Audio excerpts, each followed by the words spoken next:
안녕하세요. 2024학년도 3월 고3 전국연합학력평가 한국지리해설의 저는 이진웅입니다. 자, 드디어 우리 여러분들 3학년 올라와서 첫 번째 전국연합학력평가가 치러졌습니다. 물론 어떤 학생들은 6월이나 9월 모의평가가 평가원에서 주관하는 시험이기 때문에 6월, 9월만 중요합니다 라고 생각하는 친구들도 있을지 모르겠지만 그렇지 않습니다. 여러분 지금 3학년에서 계속 공부해 나가고 있는 상황에 전국에서 내 위치가 어느 정도인지 확인하는 것은 너무나도 중요하고요. 또 실제 굉장히 긴장되는 그 상황에서 30분이란 짧은 시간 안에 20문제를 풀어가는 그 연습하는 것도 정말 중요하거든요. 혼자 독서실에서 스카에서 하는 연습이랑은 차원이 다릅니다. 그래서 공부한 내용들을 확인해보고 또 내가 공부한 내용들을 얼마나 잘 활용하여 문제를 잘 풀어갈 수 있는지 그런 연습들을 꾸준히 해 나가는 게 굉장히 중요한데요. 그런 의미에서 모의평가뿐만이 아니라 전국연합학력평가도 정말 중요한 시험입니다. 게다가 여러분들 시중에 파는 여러 문제집들이 있잖아요. 그런 문제집도 물론 좋은 문항들 실려 있지만 전국연합학력평가도 굉장히 좋은 문항이 수록되어 있는 시험입니다. 게다가 가장 최신 트렌드를 반영할 수 있는 가장 핫한 문항들이 준비가 되어 있기 때문에 이 학력평가, 남아있는 학력평가들도 최대한 효율적으로 잘 활용하고 또 최대한 최선을 다해서 시험을 보셨으면 좋겠습니다. 또 문제 푸는 데서만 그치는 것이 아니라 어떤 문제가 나왔는지 또 이 문제들 어떻게 풀이하면 좋을지 그리고 이런 유형의 문항들이 또 출제된다면 어떤 내용들이 어떻게 출제될 것인지 최대한 내가 보았던 시험 그리고 풀어봤던 문항들을 내 학습 과정에 효율적으로 이용할 수 있는 연습들을 해 나가시는 것이 정말 중요합니다. 자, 그래서 우리 3월 전국연합학력평가인데요. 1번부터 20번까지 풀어보셨죠? 어떠셨나요? 저는 솔직히 조금 까다로웠다는 생각을 했습니다. 일반적으로 3월에는요. 자, 쭉쭉 풀어가면서 이런 문제 나왔구나. 별거 아니네.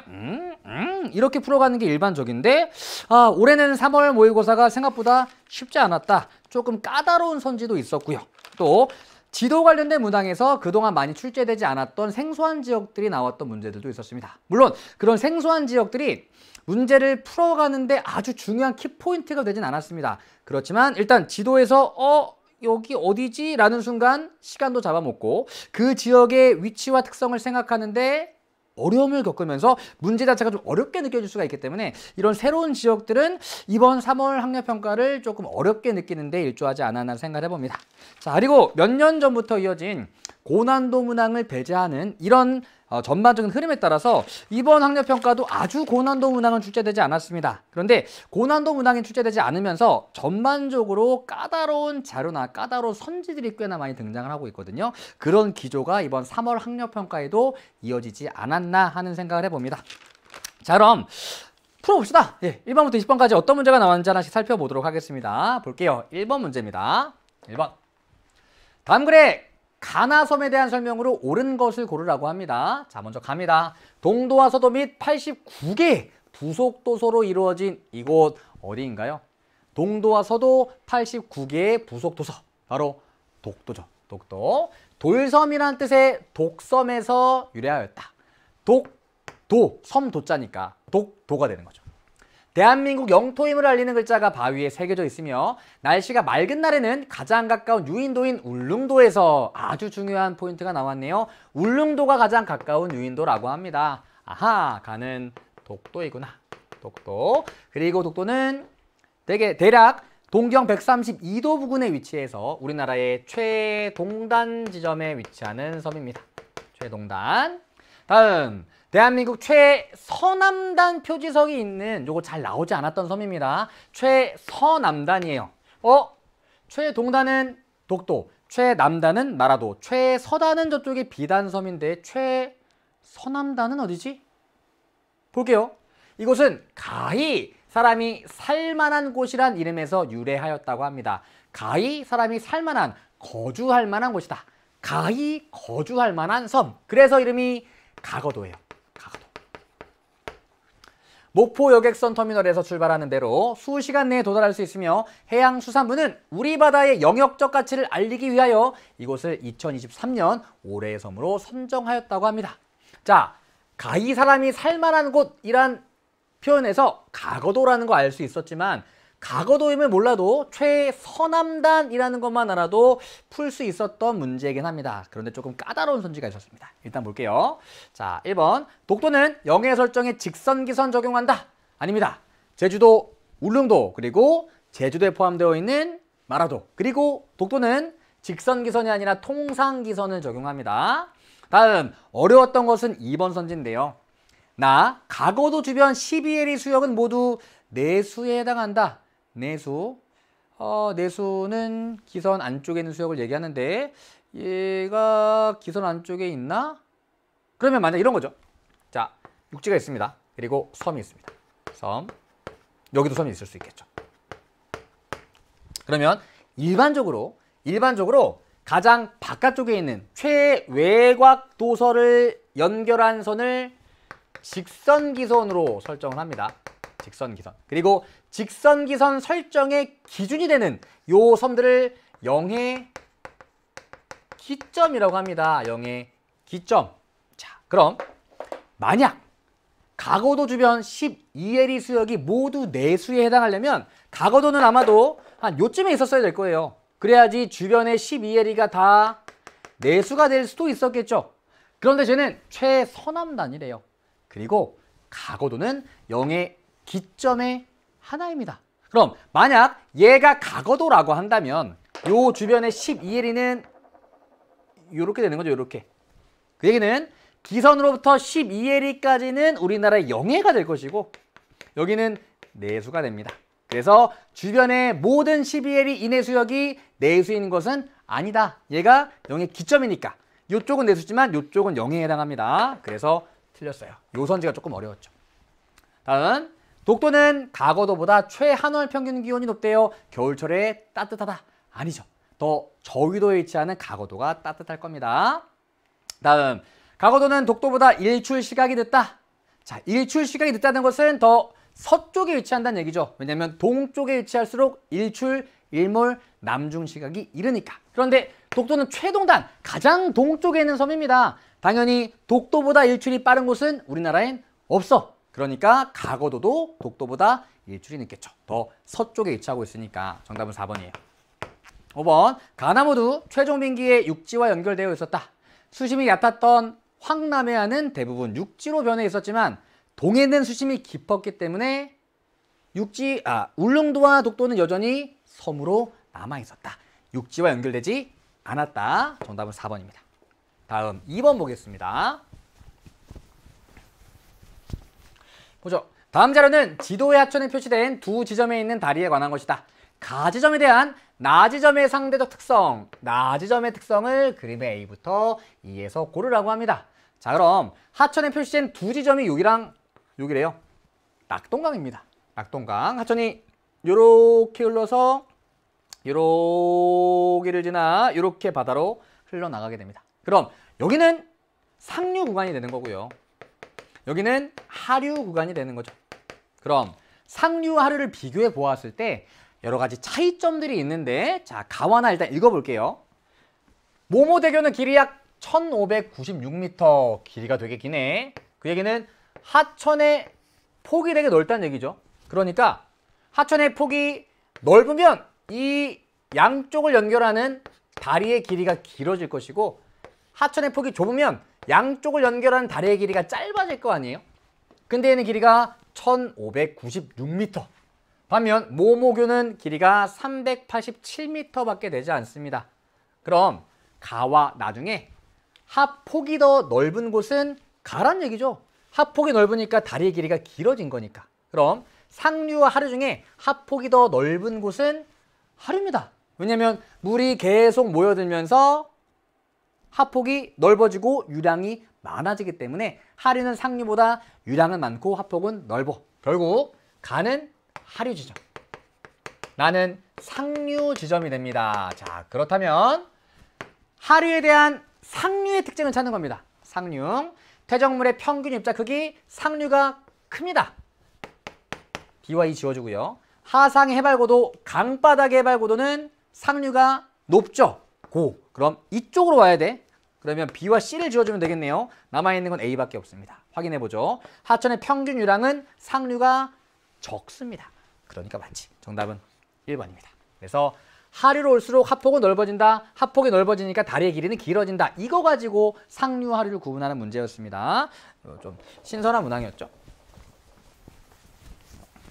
다음 3번입니다. 다음은 수도권과 강원지방을 주제로 한 수업의 일부라고 합니다. 가에 들어갈 내용으로 옳은 것 고르래요. 교사, 도시 알아보기에 제시된 특징에 해당하는 도시 이름을 칠판에서 차례대로 떼어내세요. 도시 알아보기, 뭐뭐시, 강원 특별자치도 도청, 어디에 있나요?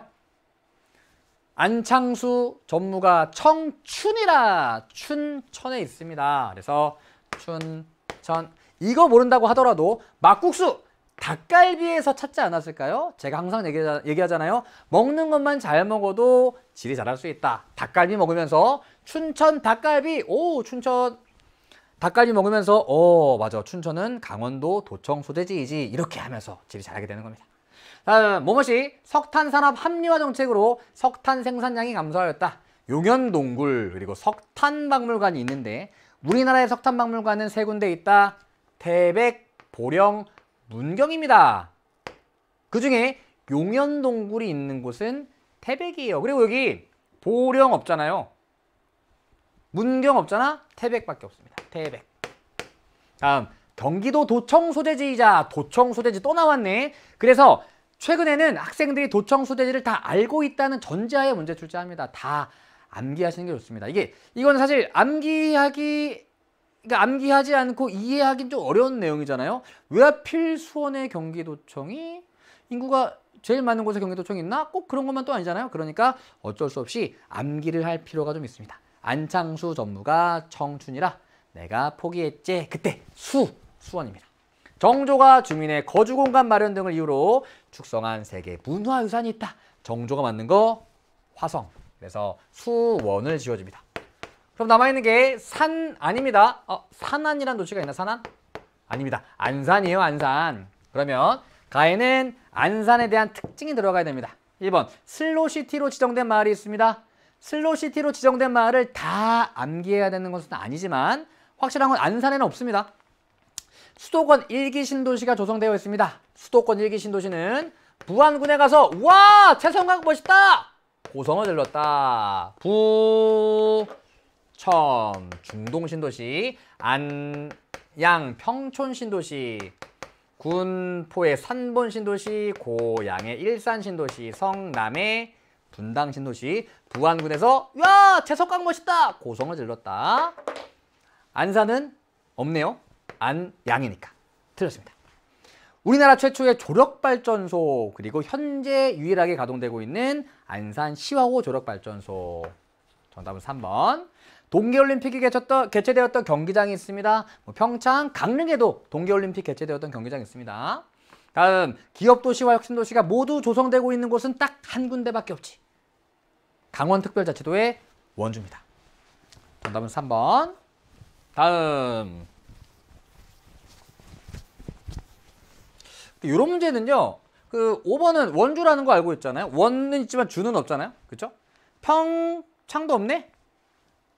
그 다음에 여기 일기 신도시 너무 많긴 하지만 어쨌든 고양도 없고 성남도 없고 그 다음에 슬로시티는 뭐 해결하기 어렵겠지만 무슨 얘기냐면은 혹시나 위에 거 풀지 못한다고 하더라도 선지 보면서 이 선지를 알고 있다면 해결할 수 있었던 문항입니다.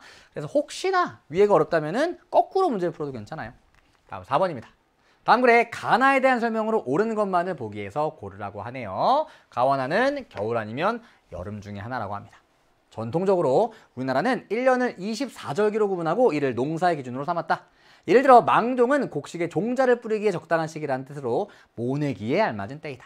망종 이후에 하지, 소서, 대서 등은 농작물의 생장이 활발한 모모와 관련된 절기에 해당한다. 소서, 하지, 대서, 특히 하지! 낮의 길이 가장 길 때잖아요. 가는 여름입니다. 소서, 대서, 더워요. 다음, 상강은 서리가 내리는 시기라는 뜻으로 추수를 마무리하는 때이다. 상강이 지나고 들어서는 입동, 겨울에 진입하였습니다. 소설, 대설, 동지 등이 겨울과 관련된 절기가 되겠죠. 그럼 기억, 여름에는 서고동저형의 기압 배치? 아닙니다. 여름에는 남고북저형의 기압 배치. 반면 겨울에는 서고동저형의 기압 배치가 나타납니다. 그래서 요거 틀렸죠. 다음, 겨울에는 강한 일사에 의한 뜨거워요. 대류성 황수, 이건 여름이죠. 다음, 여름은 겨울보다 하루 중 낮의 길이가 길다. 여러분 한국에 살고 있잖아요. 여름과 겨울 중에 언제 낮의 길이 길죠? 여름이 길죠. 그래서 겨울철에 낮의 길이 짧았다가 지금 낮의 길이가 굉장히 길어지고 있습니다. 맞죠? 다음, 겨울은 여름보다 남북 간의 기온 차이가 크죠. 그래서 우리나라는 최난월보다 최한월에 지역 간의 기온 차이가 크게 나타납니다. 그래서 시험에는 최한월의 평균 기온 차이가 많이 출제가 되죠. 더 뚜렷하기 때문에. 맞아요. 디귿 리을 맞습니다. 정답은 5번입니다. 다음 뒤로 넘어가겠습니다. 뒤로 넘어가서 5번 봅시다. 보죠. 다음 자료의 A부터 E에 대한 설명으로 옳은 것을 고르라고 합니다. 제주도네요. 제주도. 자, 먼저 A입니다. A. 여기는 한라산 정상부네. 한라산 정상부에 호수가 하나 있네요. 이게 뭘까요? 이거 백록담이겠죠. 백록담은 어떻게 만들어진 호수죠? 얘는 분화구에 물이 고여 만들어진 호수입니다. 자, 화구 말고 천지.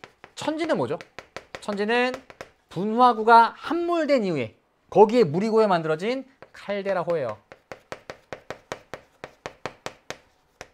다음 B와 C. 여기는 정확히 어딘지 모르겠지만 여기 한라산 있고요. 그 외에 제주도는 전반적으로 이렇게 순상화산이 굉장히 넓은 지역에 걸쳐 분포합니다. 그런데 거기에 볼록볼록 솟아나와 있는 친구들이 있네. 걔가 B가 되는 거죠. 얘가 뭐죠? 기생화산 또는 오름 또는 측화산이라고 부르기도 합니다. 그러면 기생화산이 여기에 형성되어 있는 거고 기생화산이 형성되어 있는 여기는 순상화산체가 되는 거죠. 걔가 C입니다. 그래서 C는 순상화산체.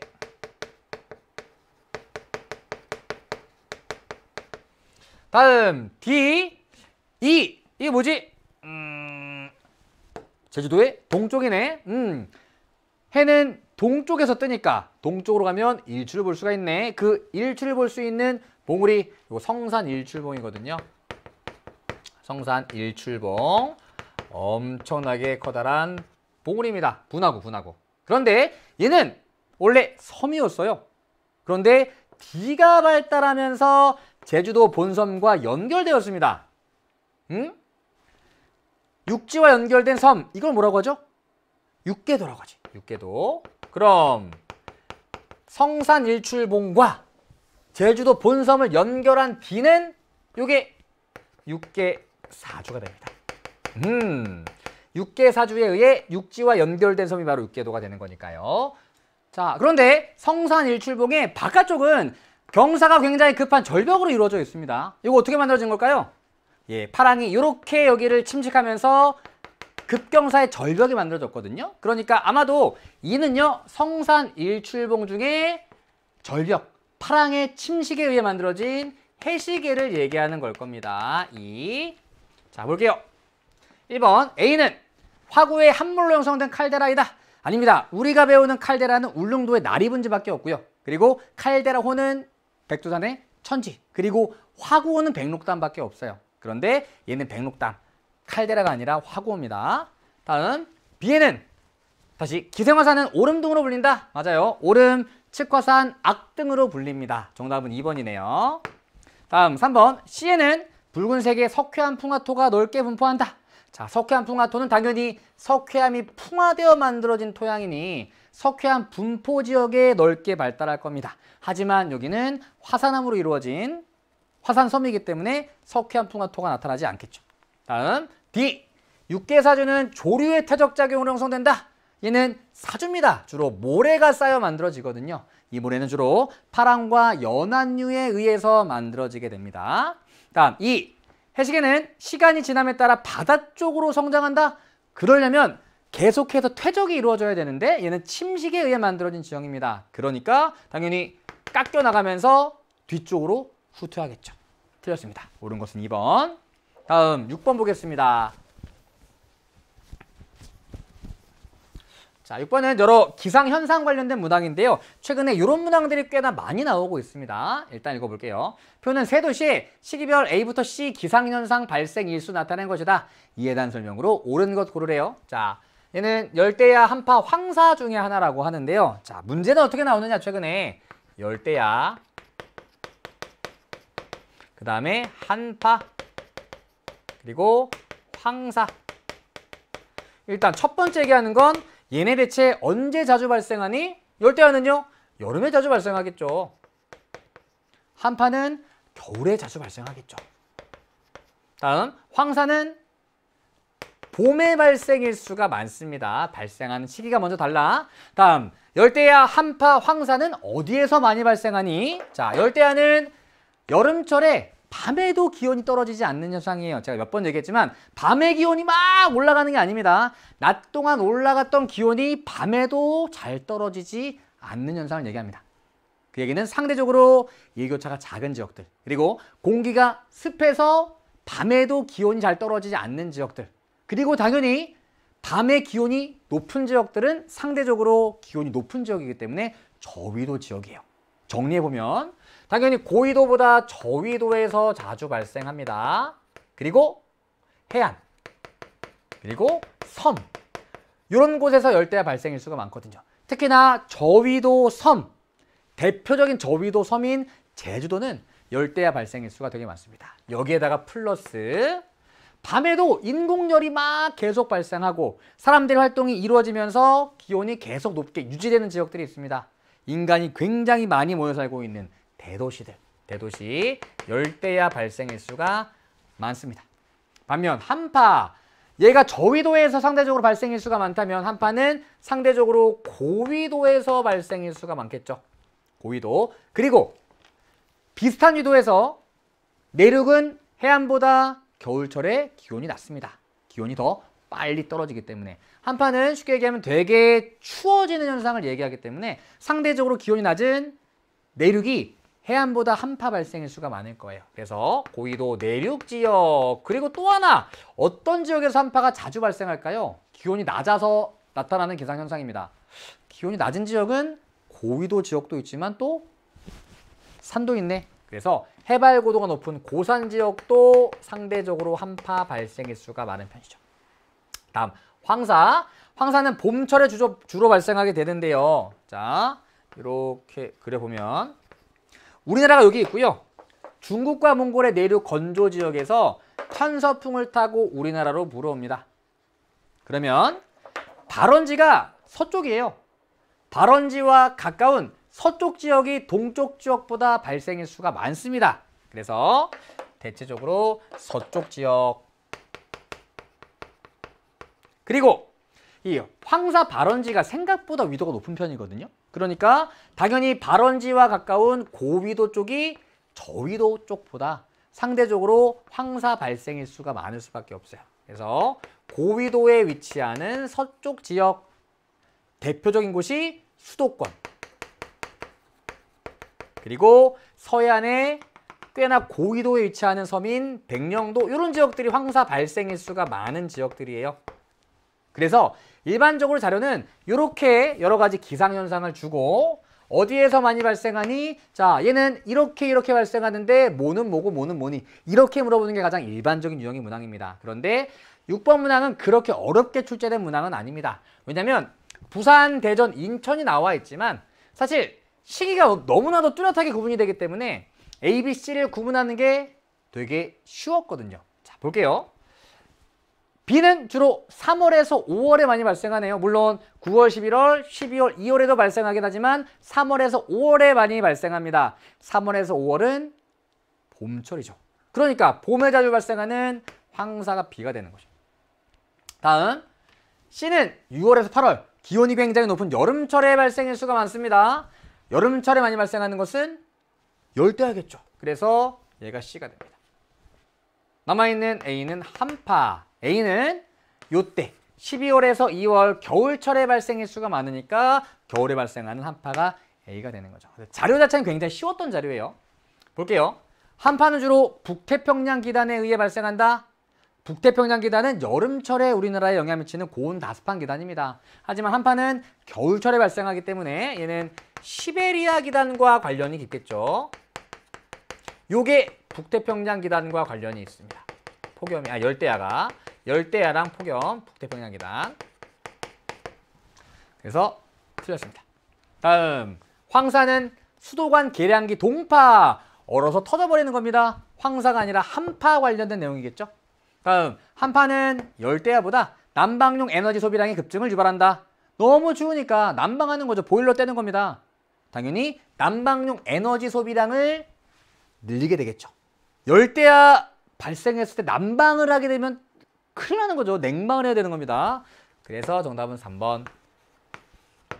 다음, 열대야는 황사보다 호흡기 및 안과 질환을 많이 일으킨다. 호흡기 및 안과 질환은 황사.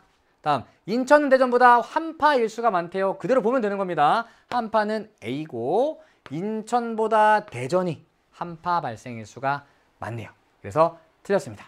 참고로 우리 요 열대야도 여름에 발생하지만 폭염도 여름에 발생하거든요. 폭염. 그런데 얘도 저위도지만 아까 얘기했듯이 열대야는 밤에도 기온이 잘 떨어지지 않는 현상을 얘기합니다. 일반적으로 습한 지역. 그런데 폭염은 낮에 되게 더운 거예요. 그러니까 낮에 기온이 빠르게 높아지는 지역이 폭염 발생일 수가 많습니다. 그러면 비슷한 위도에서는 해안보다 내륙이 기온이 더 빠르게 올라가니까 폭염 발생일 수는 얘는 저위도의 내륙 지역이 되겠죠. 그래서 똑같이 여름철에 많이 발생하지만 얘는 저위도 해안과 섬, 얘는 저위도 내륙이란 차이점이 있습니다. 이것도 주의해 두시면 좋을 것 같습니다. 정답은 3번. 다음 7번으로 가겠습니다. 7번. 7번 문항은 최근에 자주 나오고 있는 유형의 문항이긴 한데 현재 3월에 풀기에는 꽤나 까다로웠던 문항이에요. 볼게요. 그래프는 세 권역의 인구 규모에 따른 도시 및 군지역 인구 비율을 나타낸 것이라고 합니다. 가부터 타 권역에 대한 설명으로 옳은 것을 고르라고 합니다. 자, 일단 우리 도시에서 도시화율을 학습하게 됩니다. 도시화율. 도시화율은 전체 인구 중에서 도시에 거주하는 인구의 비율을 얘기합니다. 이렇게 구할 수가 있죠. 자, 그럼 우리 행정구역상 도시는 어디냐? 도시는 시거든요. 시. 그럼 도시와 반대되는 우리의 거주 공간은 촌락입니다. 촌락은 군에 해당합니다. 군. 그래서 이렇게 해야지 안 헷갈리겠네요. 촌락은 군. 자, 그럼 인구 규모에 따른 도시 및 군지역 인구 비율을 나타낸 것이다. 군지역 인구 비율이 높다는 것은 반대로 도시화율이 낮다는 얘기고요. 군지역 인구 비율이 높다는 것은 도시화율이 높다는 겁니다. 그러니까 군지역 인구 비율이 낮으면 도시거주 인구 비율이 높은 거고 군지역 인구 비율이 높으면 도시거주 인구 비율이 낮은 거죠. 자, 그럼 우리나라의 권역들 중에서 수도권은 가장 도시화가 많이 진행된 곳이거든요. 그래서 도시화율이 모든 권역 중에 가장 높아요. 그리고 호남권은 상대적으로 촌락의 비중이 높은 곳이기 때문에 권역별로 비교해 보았을 때 도시화율이 낮은 편입니다. 그럼 얘를 다시 여기랑 연결시켜 보면 수도권은 도시화율이 높기 때문에 군지역 인구 비율이 낮아요. 반면 호남권은 도시화율이 낮기 때문에 군지역 인구 비율이 높아요. 자, 이것 갖고 가나다를 구분해 보면 가나다 중에서 다는 군지역 인구 비율이 가장 낮습니다. 일단 수도권에는 서울, 인천이 도시고요. 경기도에 시도 있고 군도 있거든요. 근데 시의 인구가 훨씬 많아서 군지역의 인구 비율이 낮아. 그래서 다가 수도권입니다. 반면 군지역 인구 비율이 가장 높은 가가 상대적으로 촌락의 비중이 높은 호남권이 되는 거죠. 다음 나는 남아있는 영남권이고요. 영남권도 도시화가 진행된 지역들이 많아서 도시화율이 수도권 다음으로 높게 나타납니다. 그래서 군지역군 인구 비율로 찾는 방법도 있었고요. 두 번째 방법은 1위 도시와 2위 도시 간의 인구 비율로 찾는 방법도 있습니다. 자, 여기 다시 한번 정리해 볼까요? 수도권의 1위 도시 어딜까요? 수도권 1위 도시는 서울입니다. 2위 도시는 인천이죠, 인천. 인천. 자, 그래서 우리 각 권역별 인구 1, 2, 3등 도시를 알아야 문제를 풀기가 수월해지거든요. 이 문제 같은 경우에는 2등까지 나왔지만 3등까지 알아두시면 문제 풀기가 훨씬 더 수월해집니다. 수도권 1등 어디였죠? 서울입니다. 서울의 인구는 대략적으로 970만 정도. 다음 2위는 인천입니다. 인천의 인구는 대략 300만 정도예요. 300만.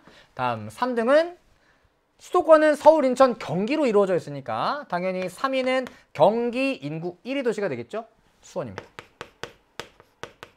수원의 인구는 대략 120만 정도. 다음 영남권. 영남권은 1위 도시가 부산입니다. 부산 대략 330만 정도 돼요. 우리나라 2위 도시 서울 다음에. 다음 영남권의 2위는 대구죠. 대구 대략 240만 정도 됩니다. 3위는 울산. 울산은 110만 정도. 자, 요 숫자는요. 달달달 암기하는 게 아니라 공부하다 보면 자주 보다 보면은 익숙해지거든요. 그리고 제가 지난번에 한번 말씀드렸었는데요. 얘는 일단 도시 중에 워낙에 많아요. 1000만 가까이. 그 다음에 300만, 얘는 300만보다 많다. 얘는 300만보다 적다. 이런 식으로 기억해두면 조금 더 쉽게 기억할 수가 있거든요. 정확한 인구수를 몰라도 대략적인 인구만 알면 풀 수 있는 문제가 대부분이라 그렇습니다. 다음 호남권. 호남권의 인구 1위 어딜까요? 광주입니다. 광주. 광주 대략적으로 150만. 2위 호남권의 2위. 호남권은 광주, 전북, 전남이니까 전북의 인구 1등 도시 전주. 대략 65만 정도. 그리고 3위가 조금 애매한데요. 여기 순천, 여수, 익산 이런 지역들이 인구 비슷합니다. 대략 30만이 좀 안 돼요. 호남권에서. 자, 그럼 물론 군지역 인구 비율로 이것들을 찾아볼 수도 있겠지만 1위 도시와 2위 도시 간의 인구 비율 차이로도 이걸 찾아볼 수가 있습니다. 무슨 얘기냐? 다 같은 경우에는 1위 도시의 인구 비율이 2위 도시의 인구 비율보다 훨씬 더 큽니다. 그 얘기는 1위 도시와 2위 도시 간의 인구 차이가 굉장히 크다는 얘기죠. 얘는 이렇게 되는 거죠. 3배 이상. 그렇죠? 3배 이상. 그리고 얘는 2배가 안 됩니다. 얘는 2배가 넘는 거죠. 이게 이제 절대적인 인구수의 차이로 계산하는 게 아니라 몇 배냐 이거 가지고 찾아주셔야 돼요. 몇 배냐. 그러니까 1위 도시와 2위 도시 간의 인구 비율 차이가 수도권이 가장 커. 오, 수도권. 반면 호남권이 다시요. 영남권이 가장 작아요. 2배 안 되니까. 아, 그러면 1위 도시와 2위 도시 간의 인구 비율 차이가 가나다 중에 가장 작네. 얘는 2위 도시가 워낙 작잖아요. 그러면 얘가 영남권. 이렇게 찾아가는 방법도 있습니다. 당연히 이게 훨씬 더 쉽죠. 요거는 차선책입니다. 차선책. 근데 요게 안 나오는 경우도 있습니다. 아, 실제 그래요. 실제 요거 안 나오고 요것만 나오는 경우도 있습니다. 그래서 요거 알려드린 거죠. 요거는 지금 여러분들 몇 월이죠? 3월입니다. 지금 이거 다 하는 것은 당연히 불가능합니다. 그리고 이걸 지금 다 아는 친구들은 좀 이상한 친구일 수 있습니다. 이걸 지금 3월에 다 한다고? 아닙니다. 차차 보다 보면은 익숙해집니다. 그리고 수능 개념, 한국지리, 시각적 사고와 수능 특강, 한국지리를 보다 보면은 이진웅의 한국지리를 보다 보면은 자연스럽게 알게 되는 내용들입니다. 보다 보면 제가 쉽게 암기하는 팁도 좀 드릴 거고요. 아, 이렇게 숫자들 비교해서 알아갈 수가 있구나. 이런 것들 강의 통해서 차근차근 쌓아가자고요. 지금은 어려운 게 많습니다. 어쨌든 3월에 출제되기에는 조금 까다로울 수 있었던 문항이긴 합니다. 자, 그럼 이제 선제 볼게요. 어쨌든 최근에 이런 유형의 문항들이 많이 나오기 때문에 충분히 대비를 해 두셔야 돼요. 볼게요. 광역시가 3개인 곳은 영남권입니다. 부산, 대구, 울산. 다음 호남권의 1위 도시 어디죠? 광주. 얘는 다의 1위 도시, 수도권 1위 도시. 서울보다 인구가 그럴 리가요. 970만, 150만. 다음 3번 영남권, 호남권보다 지역 내 총생산이 많다. 지역 내 총생산은 수도권이 가장 많고요. 그 다음이 영남권, 호남권은 셋 중에서 가장 적습니다. 따라서 영남권은 호남권보다 지역 내 총생산이 많죠. 정답은 3번. 다음 4번. 가는 호남권, 나는 영남권, 다는 수도권이니까 틀렸죠. 총인구는 수도권이 엄청나게 많습니다. 틀렸습니다. 정답은 3번. 자, 요거 너무 어렵게 생각하지 마시고요. 차차 알게 될 내용들입니다. 이렇게 지리 공부하면은 똑똑해지고 아는 척 많이 할 수 있게 됩니다. 정말 그래요. 진짜 그렇습니다. 자, 8번 볼게요. 지도는 가나 고속철도 노선의 일부와 A부터 C 지역을 표시한 것이라고 합니다. 이에 대한 설명으로 옳은 것을 고르래요. 고속철도 노선이니까 KTX가 되겠죠. 그래서 가나 공유 노선 여기까지 이렇게 내려오다가 여기에서 여기와 여기로 갈라지게 되는 겁니다. 가 노선과 나 노선으로. 자, 그럼 여기서 갈라져서 가 노선은 이렇게 해서 목포 쪽으로 가네요. 요거 호남선입니다. 여기다 적어볼게요. 가는 호남선. 그래서 호남선의 종착역은 목포. 다음 나는 이렇게 지나서 부산까지 가네요. 서울과 부산을 연결하는 경부선입니다. 그리고 고속철도 KTX의 분기점은 여기 있습니다. 청주의 오송이에요. 그래서 여기 청주입니다. 청주. 다음 ABC는 어디냐? 요 노선도에 가려서 잘 안 보이는데요. 여기가 대전이고요. 그 위에가 세종이거든요. 세종대왕. 왕이니까 공주가 옆에 있겠지. 왕 옆에 공주. A는 공주입니다. B. 호남권 유일의 광역시 비채골. 공주. 다음 C는요. 자, 여기 꼬랑지거든요. 호랑이의 꼬랑지에 해당합니다. 그래서 우리 한마도는 호랑이를 닮았다 이렇게 얘기하잖아요. 본 적 있죠? 호랑이 꼬리에 해당합니다. 호미곶이라고 얘기하거든요. 호미곶이 포항에 있습니다. 포항부터 포경울부 이렇게 됩니다. 그래서 C는 경주. 자, 자주 나오진 않지만 KTX 노선도 같은 것들이 나오기도 하거든요. 공부 깊숙이 한 친구들은 요 노선도도 잘 알고 있을 거고요. 가끔 각 노선의 종착역 같은 것들을 물어보기도 합니다. 볼게요. 호남선은 경부선보다 일평균 이용객 수가 많다. 이게 조금 까다로운 선조였거든요. 일평균 이용객 수를 내가 어떻게 알아? 응? 자, 일평균 이용객 수가 많다는 것은 그만큼 서울 비롯한 수도권과 더 활발한 상호작용을 한다는 거예요. 더 많은 사람도 오고 가고 더 많은 물자도 오고 간다는 얘기입니다. 그 얘기는 더 많은 사람도 오고 가고 물자도 오고 가려면 기본적으로 인구가 많아야 되겠죠. 그럼 호남권과 영남권 중에 어디가 더 인구 많겠어요? 어디가 더 지역 내 총생도 많습니까? 영남권이. 그래서 인구도 많고 지역 내 총생산도 많은 영남권이 호남권보다 일평균 이용객 수가 많습니다. 그랬어요. 다음 가와나 호남선과 경부선의 분기점은 평택이 아니라 청주에 있습니다. 청주 오송. 다음 A는 도 이름의 유래가 된 지역이다. 쟤는 충청도에 있네요. 청도는 어디와 어디의 앞글자 땄죠? 충주, 청주. 그래서 틀렸습니다. 다음 B. 광주는 원자력 발전소가 있다. 아닙니다. 원자력 발전소는 영광에 있고요. 또 부산에도 있고요. 또 경주, 그리고 울산, 울진 딱 5군데밖에 없기 때문에 요거는 딱 5군데만 알아두시면 됩니다. 광주엔 없어요. 다음 경주에는 세계 문화유산에 등재된 역사마을이 있다. 세계 문화유산에 등재된 역사마을은요. 안동의 하회마을, 안동. 그리고 양동마을이 있습니다. 양동마을이 어디에 있느냐? 바로 경주에 있죠. 경주. 그래서 정답은 5번입니다. 자, 다음 9번으로 가볼게요. 9번. 보죠. 9번은 신재생에너지 관련된 문항입니다. 그래프는 가부터 다 재생에너지의 권역별 생산 현황을 나타낸 것이라고 합니다.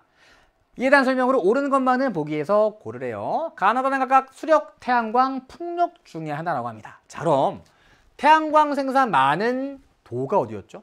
태양광은 전남, 전북, 요 남부지방이 태양광 생산 많거든요. 그런데 전남, 전북은 다 호남권에 포함이 됩니다. 호남권. 그래서 호남권이 가장 높은 비중 차지하고 있는 가가 태양광이 됩니다. 자, 이렇게 찾는 방법도 있지만 또 하나 방법이 있죠.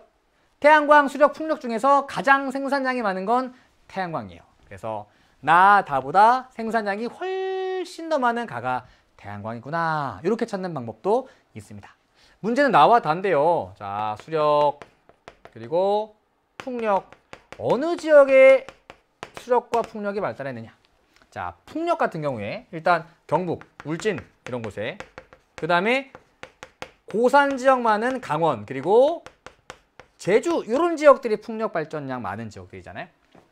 다음 수력은요. 일단 하천 중상류 구역, 한강 중상류에 해당하는 경기, 강원, 그리고 충북, 그리고 경북, 경남도 수력발전소 꽤 많습니다. 그런데 포인트 중에 하나는 이거죠. 수력은 양수식을 제외한다. 이 경북, 경남에는 양수식이 꽤 많아요. 그래서 재생에너지에선 양수식 제외하거든요. 양수식을 제외하면 경북과 경남의 비중이 꽤나 낮아지게 됩니다.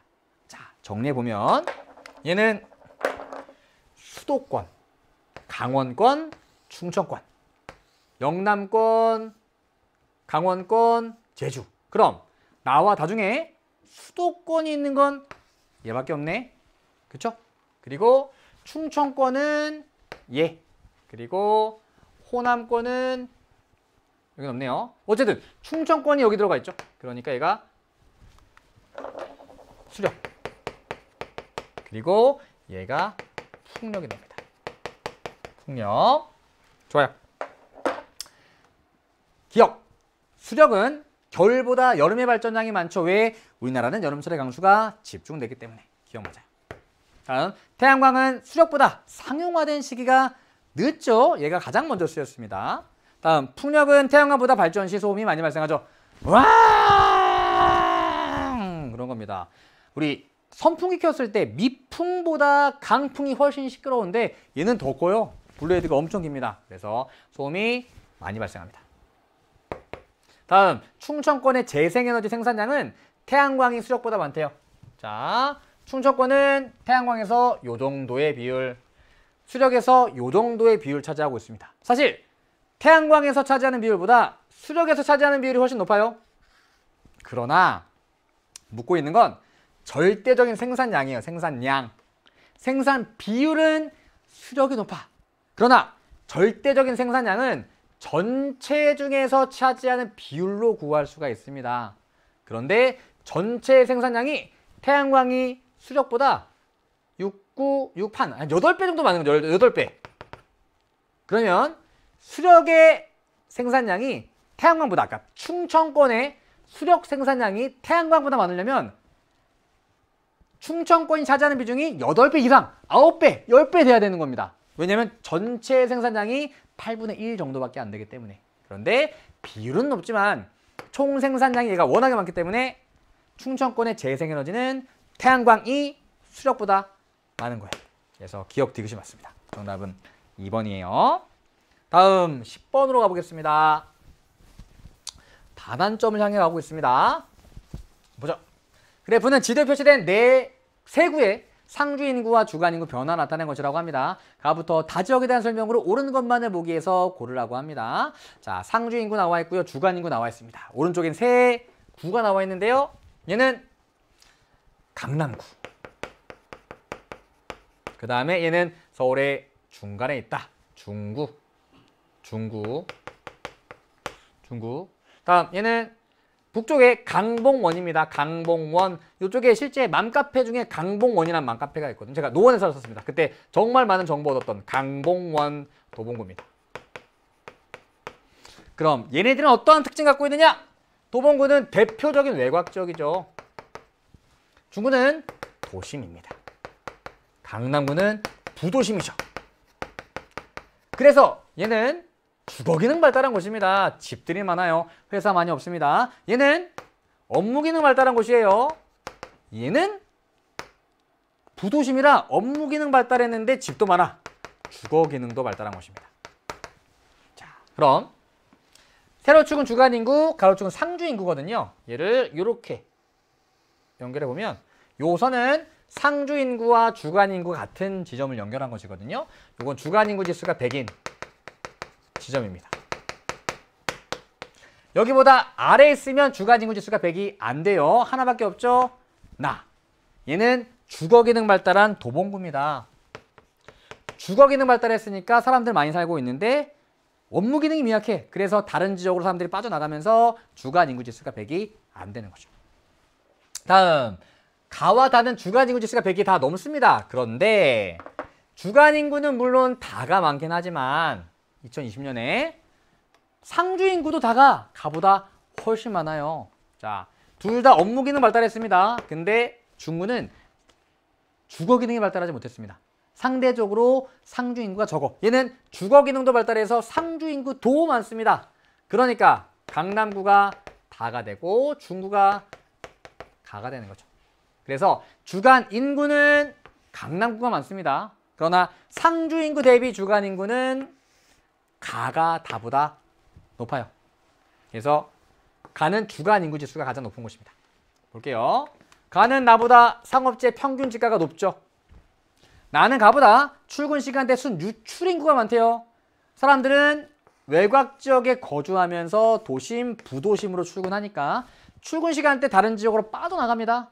순 유출 인구 많아요. 얘는 다른 지역에서 들어오는 거니까 순 유입 인구가 많아. 그래서 나는 가보다 순 유출 인구가 많습니다. 다음, 다는 가보다 시가지 형성 시기가 늦죠. 요게 가장 빠릅니다. 여기서부터 서울이 확장되어 왔기 때문에 나와 다는 모두 2000년보다 2020년에 주간 인구 지수가 낮대요. 자, 다를 봤더니 다는 상주 인구 요만큼 줄고 주간 인구 이만큼 늘어났습니다. 그럼 주간 인구 지수가 높아졌네. 다만 봐도 2000년보다 2020년에 주간 인구 지수가 높으니까 이건 틀린 보기가 되는 거죠. 정답은 기억니은 1번이 됩니다. 자, 이제 반환점 돌아 11번으로 가겠습니다. 11번.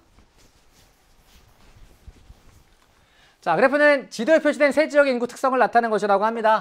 가나다에 해당하는 지역을 지도에서 고르래요. 이 문제는 조금 까다로웠던 포인트가 있습니다. 일단 볼게요. 자, 얘는 화성이라는 곳입니다. 화성. 사실 한국 지리하면서 절대 모를 수가 없는 곳이죠. 워낙에 많이 나오기 때문에. 얘는 포경, 울산이에요. 울산. 다음 얘는 어딘지 잘 모르겠죠. 여기 어디지? 우리가 자주 공부하는 지역은 아닙니다. 그럴 경우에 그냥 촌락으로 놓고 풀어도 괜찮습니다. 정확한 지명 몰라도 문제 풀 수 있거든요. 촌락. 얘는 영동이란 곳입니다. 영동. 자, 그럼 왼쪽에 연령층별 인구 비율 나와 있는데요. 일단 오른쪽부터 볼게요. 인구 변화. 세 지역 중에 특히나 2000년 이후 빠르게 인구가 증가하는 곳이 있네. 어디예요? 화성이죠. 제조업 발달하고 신도시 조성되면서 인구 빠르게 증가합니다.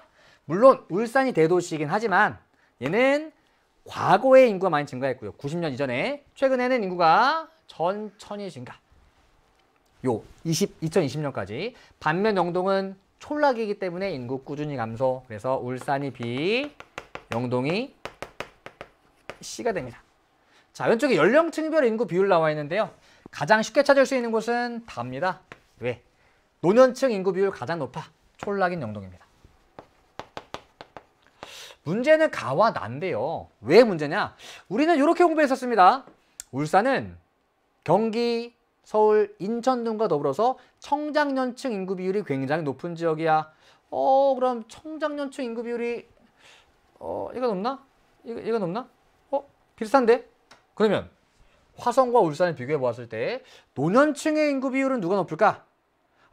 화성은 물론 도시화된 지역도 있지만 농촌 지역도 많이 남아있던데 그럼 농촌 지역에는 노년층 인구가 많이 살지 않을까? 그럼 나가 화성인가? 좀 헷갈리죠? 여기에서 가장 중요한 포인트는 얘입니다. 얘. 자, 인구에서 우리 이런 얘기 했었습니다.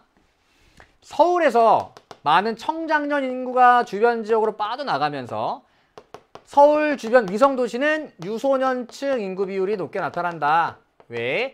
서울이란 대도시에서 상대적으로 결혼할 만한 연령대 또는 결혼해서 아이 키울 만한 연령대 사람들이 많이 빠져나가기 때문에 그래서 화성은 유소년층 인구 비율이 높아요. 그래서 나보다 유소년층 인구 비율 높은 가가 화성이 되고요.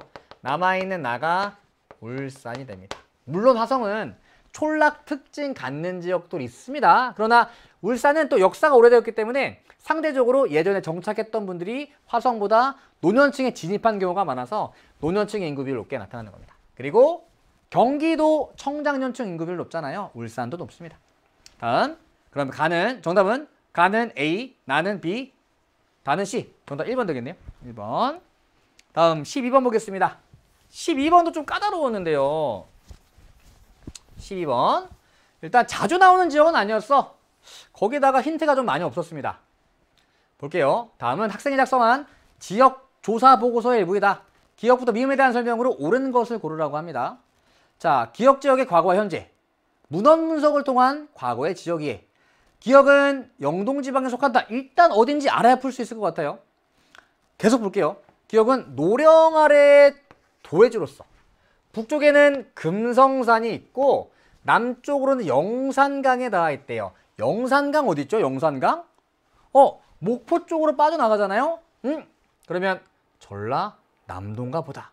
그런데 밑에 보니 광주와 아울러 이름난 고을이라고 일컫는다. 광주와 아울러. 아하, 광주 근처에 있으니 전라남도겠구나. 여기까지 파악해 볼 수가 있죠. 전라남도겠구나. 자, 근데 사실 잘 모르겠어. 우리 금성산과 남쪽 영산강이 있는 곳을 다 기억하는 건 아니니까 밑에 볼게요. 혁신도시 조성 전후. 중요한 키워드 나왔네요. 혁신도시. 광주 주변 전남에서 혁신도시 조성되고 있는 곳 어디죠? 나주죠. 나주. 그래서 기억은 나주입니다. 나주. 보죠. 나주는 영동지방인가요? 아닙니다. 일단 영동지방은 강원도의 동쪽 해안 쪽이잖아요. 얘는 전라남도예요. 틀렸습니다. 다음 디귿. 과거제 조건 중 디귿에 해당하는 내용을 확인하였다. 자, 요 내용이 인심 관련된 내용인가요? 아닙니다. 서남 쪽으로는 강과 바다를 통해 물자를 실어 나르는 물자 교류의 중요성이니까 굳이 본다면 저 디귿은 생리라고 볼 수가 있습니다.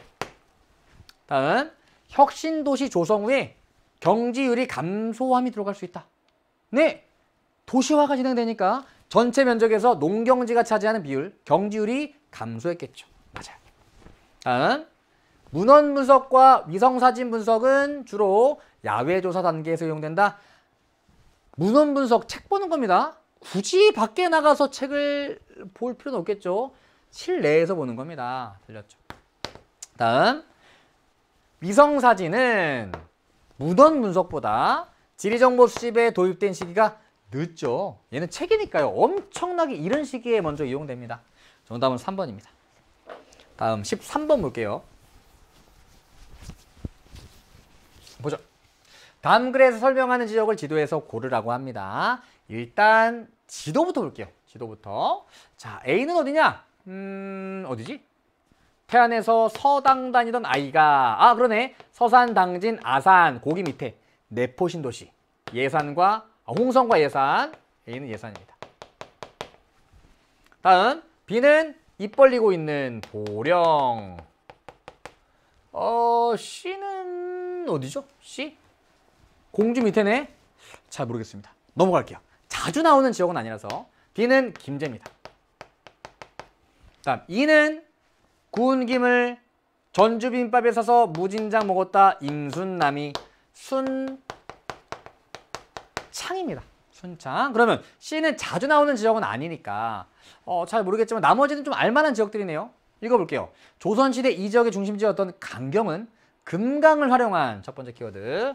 내륙수은인 요충지로 가장 번성했던 시장 중에 하나였다. 현재 이 지역은 특산물인 딸기를 활용한 먹보딸기와 국방도시로서 강인함을 표현한 육군 병장을 주요 캐릭터로 활용하여 지역의 이미지를 나타내고 있다.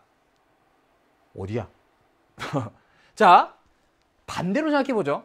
순창하면 뭐가 나왔을까요? 고추장, 장미축제 같은 거 나오지 않았을까요? 순창 아니에요. 김제하면 아마 지평선 축제나 넓게 펼쳐진 논 이런 거 나왔을 겁니다. 보령하면 머드축제나 석탄박물관 나왔겠죠. 예산하면은 아마도 내포 신도시 관련된 내용 나오지 않았을까요? 뭐 사과 같은 것들이나? 아니야. 남아있는 게 얘밖에 없어요. 정답은 3번입니다. 얘는 논산이거든요.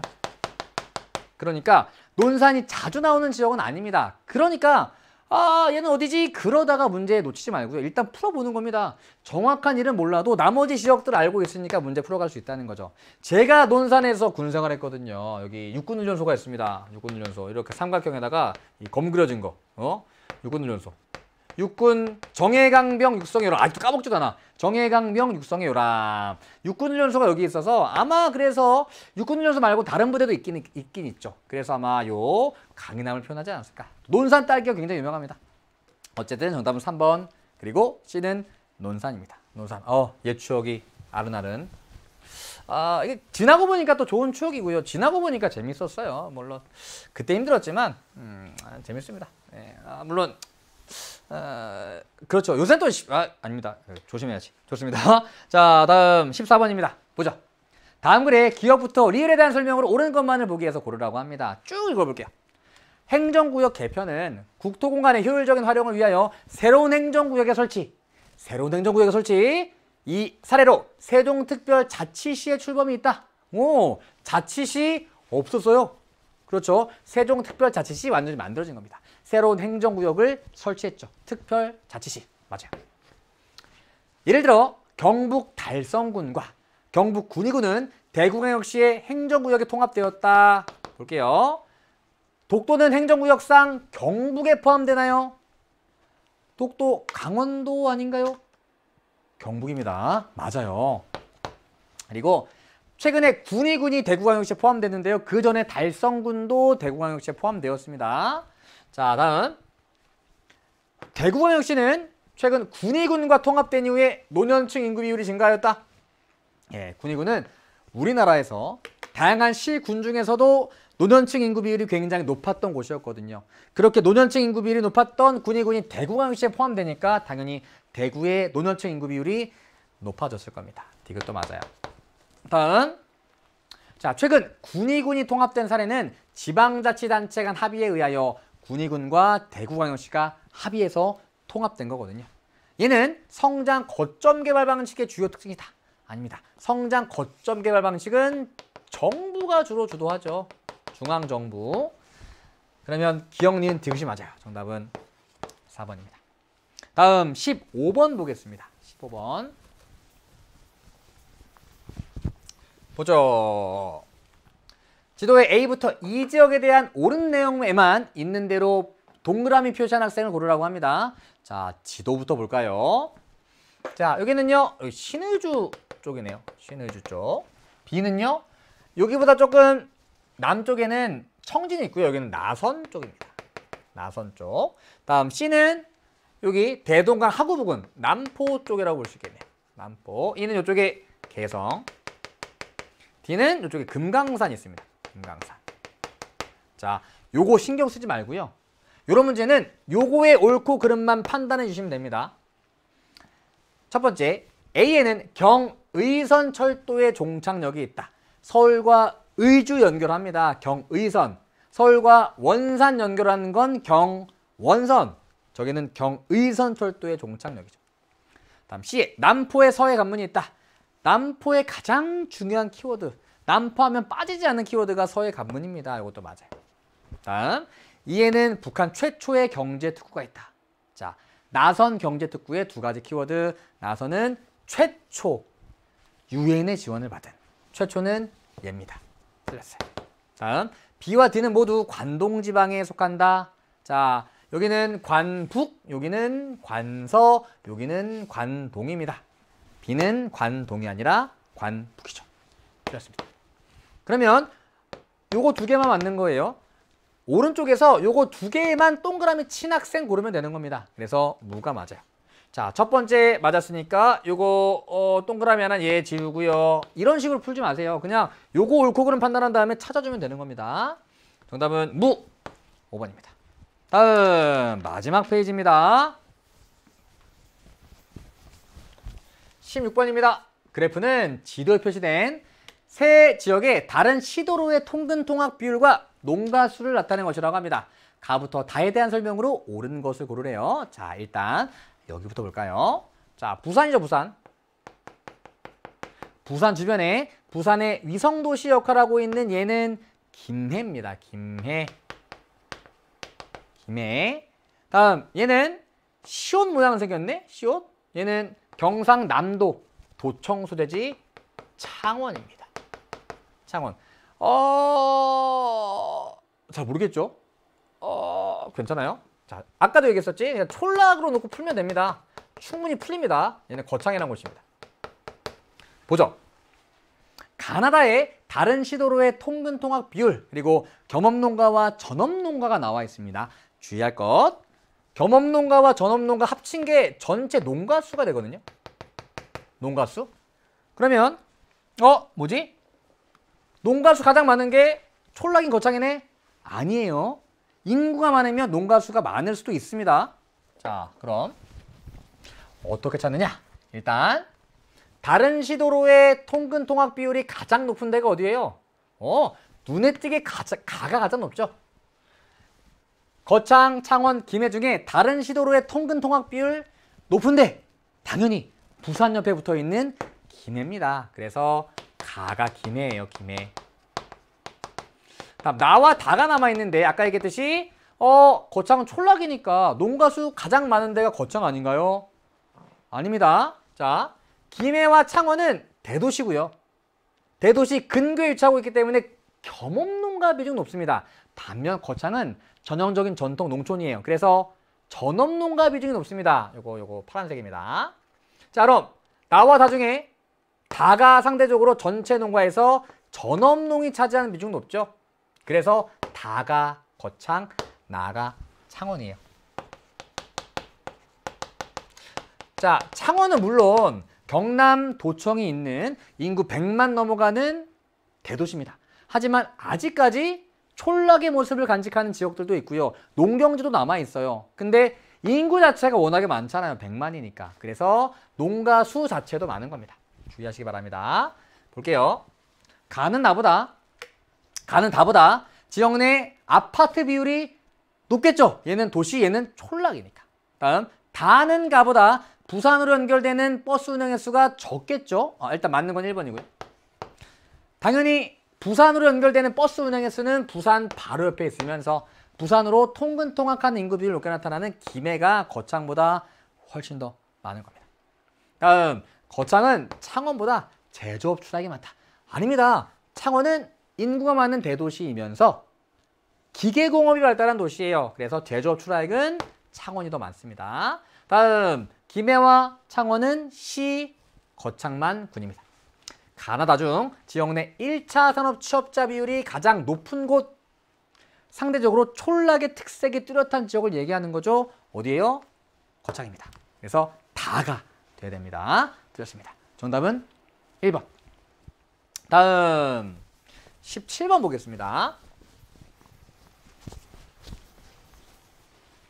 보죠. 다음 자료에 가부터 다 암석에 대한 설명으로 옳은 것을 고르라고 합니다. 가나다는 석회암, 중생대 퇴적암, 화강암 중에 하나라고 합니다. 보죠. 답사 사진전 충북 단양입니다. 충북 단양.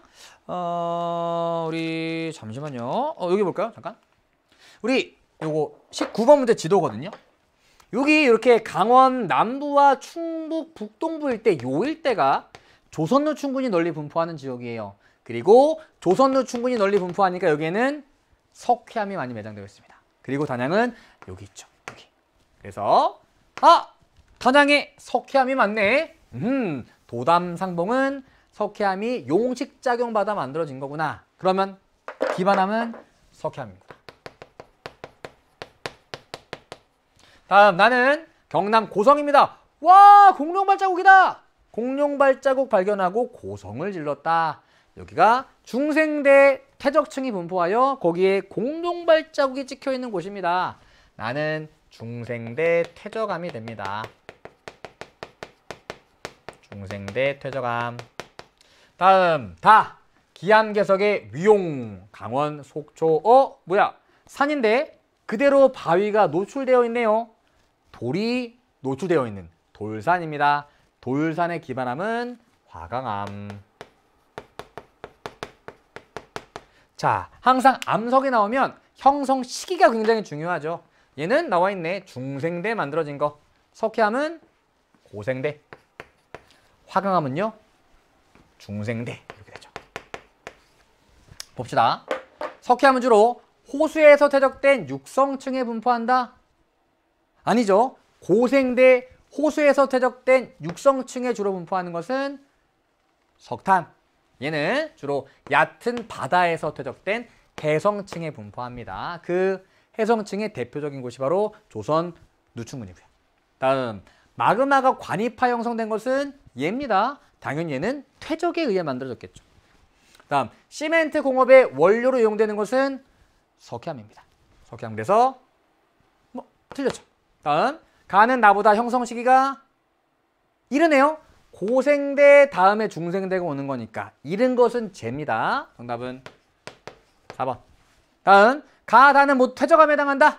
자, 얘는 퇴적암이 맞습니다. 그리고 얘도 퇴적암이죠. 반면 얘는 화성암입니다.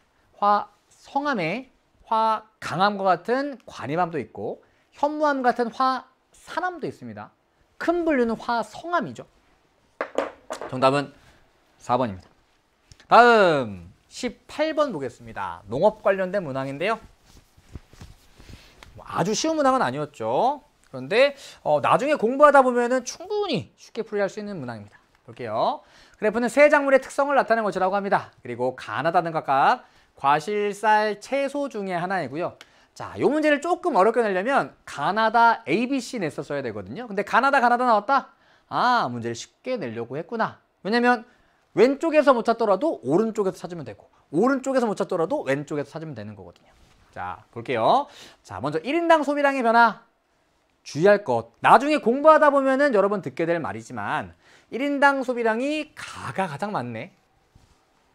우리나라에서 1인당 소비량이 가장 많은 작물 과실, 쌀, 채소 중에 뭘까요?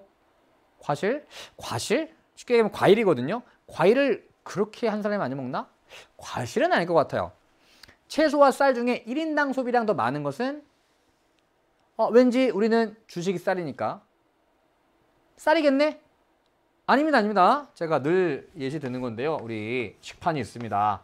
밥, 콩나물국, 가지 볶음, 오이 무침, 배추, 김치, 물론 여러분들 싫어하는 거 많겠지만 뭐 당근 볶음, 상추쌈 이렇게 반찬 나오잖아요.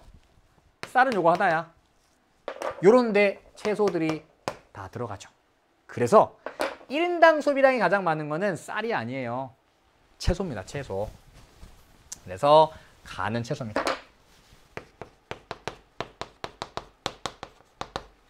그리고 나와 다를 비교해 봤더니 나는 꾸준히 1인당 소비량이 감소하고 있네.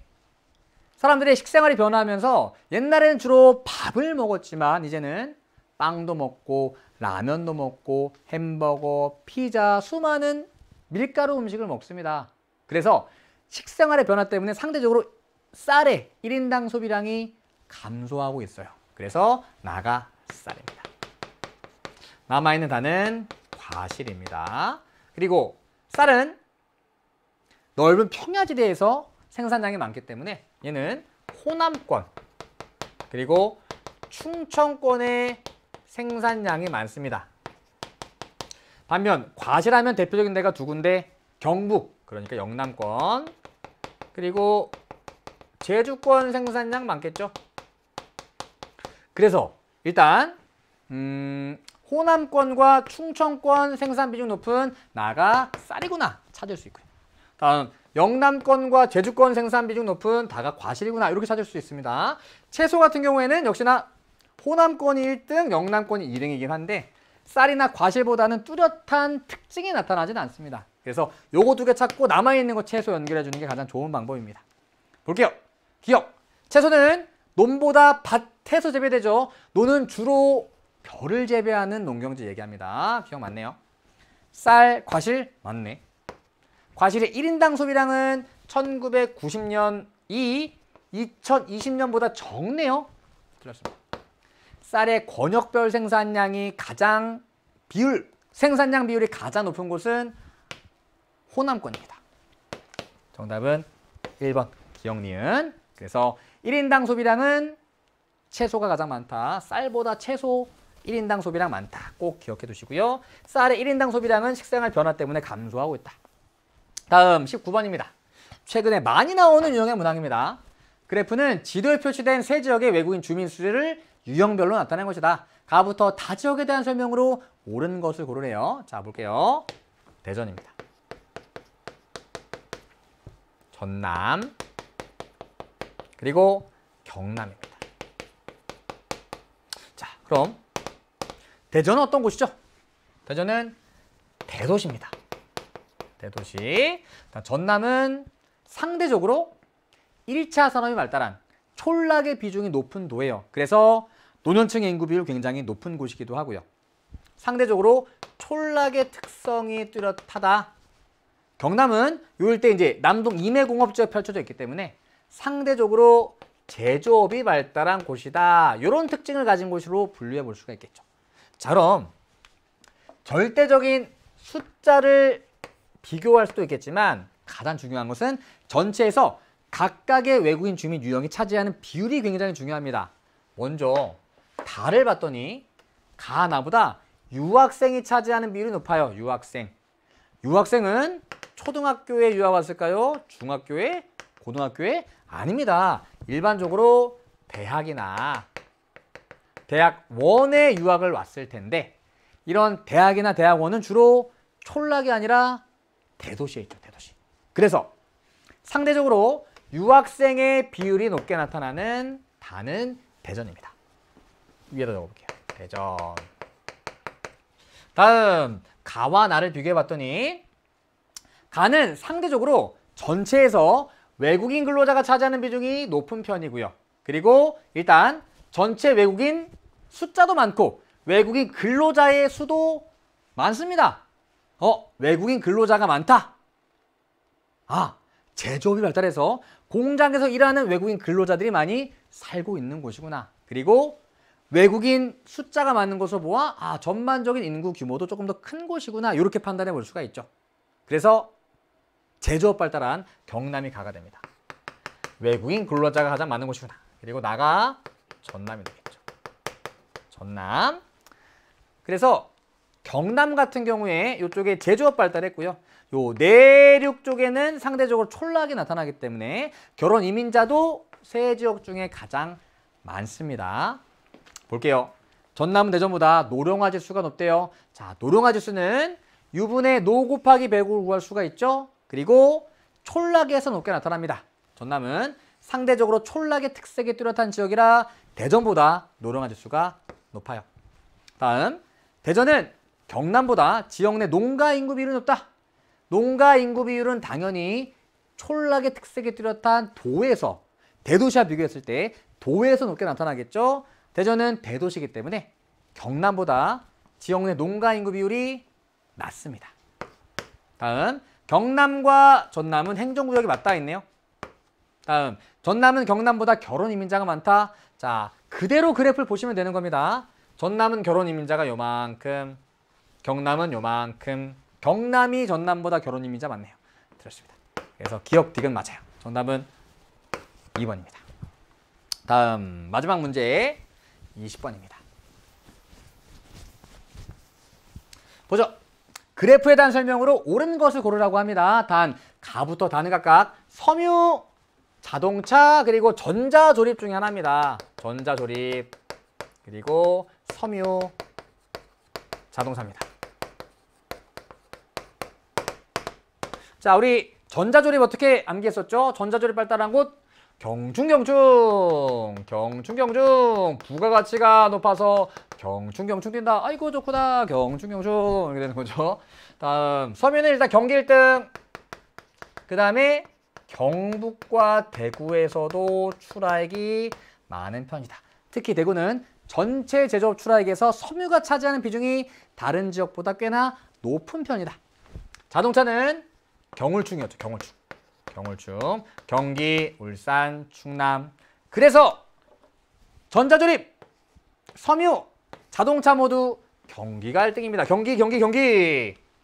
그런데 가를 봤더니 경기 다음에 울산 들어가 있네. 울산 들어가는 거 자동차밖에 없잖아요. 그래서 가가 자동차입니다.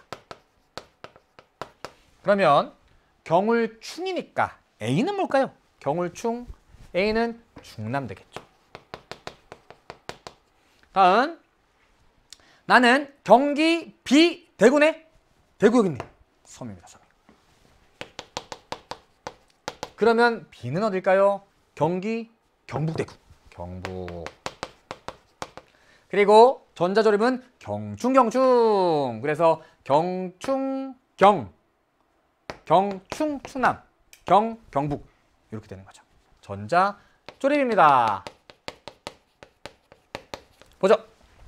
섬유는 최종 제품 생산에 많은 부품이 필요한 종합조립공업이다. 자동차에 대한 설명이에요. 자동차는 섬유보다 공업할 주도한 시기가 늦죠. 얘가 가장 빠릅니다. 전자조립은 자동차보다 대체로 최종 제품의 무게가 무겁고 부피가 자동차가 더 무겁고 크죠. 틀렸습니다. A는 충남, B는 경북. 정답은 4번. 다음 B는 경북은 섬유 출하액이 전자조립보다 많다. 아닙니다. 비율은 얘보다 높지만 전체 출하액이 얘가 워낙에 많아요. 그래서 틀렸습니다. 정답은 4번. 자, 여기까지 우리 20문항 모두 풀어봤습니다. 어때요? 생각보단 쉽지 않았을 것이라고 생각을 합니다. 하지만 여러분들 뒤에 가면 조금 더 어려운 문제들이 나오게 되거든요. 우리 앞으로 남아있는 시간들이 꽤나 많습니다. 아직 시간은 충분하니까요. 너무 걱정하고 고민하지 마시고요. 남아있는 기간 동안 차근차근 실력 쌓아 나가시면 충분히 수능에서 좋은 성적 거두실 수 있습니다. 너무 걱정하지 마십시오. 아직은 여러분들이 문제를 조금 못 풀어도 되는 시기입니다. 하지만 우리에게 남아있는 시간들은 많다. 그러니까 앞으로 개념 열심히 공부하고 문제풀이 많이 해나가면서 개념 탄탄히 다져나가고 그 공부한 개념들을 활용해서 문제 푸는 연습을 많이 해나가셔야 됩니다. 그러니까 저와 함께 수능 개념 한국지리 시각적 사고에서 개념 탄탄하게 다지시고요. 수능 특강 한국지리에서 그 공부한 개념을 활용해서 문제 푸는 방법들을 열심히 연습해 가신다면은 점차 실력 향상되어서 수능에서 분명 좋은 성적 거두실 수 있을 거라고 생각합니다. 이번 풀어봤던 3월 학력평가 20문항이 여러분들의 한국지리 실력 향상에 많은 도움이 되길 바라며 저는 또 좋은 강의 준비해서 기다리고 있겠습니다. 수능 특강, 수능 완성, 수능 개념 강의에서 또 만나 뵙겠으면 좋겠습니다. 고생하셨습니다. 강의에서 만나요. 안녕.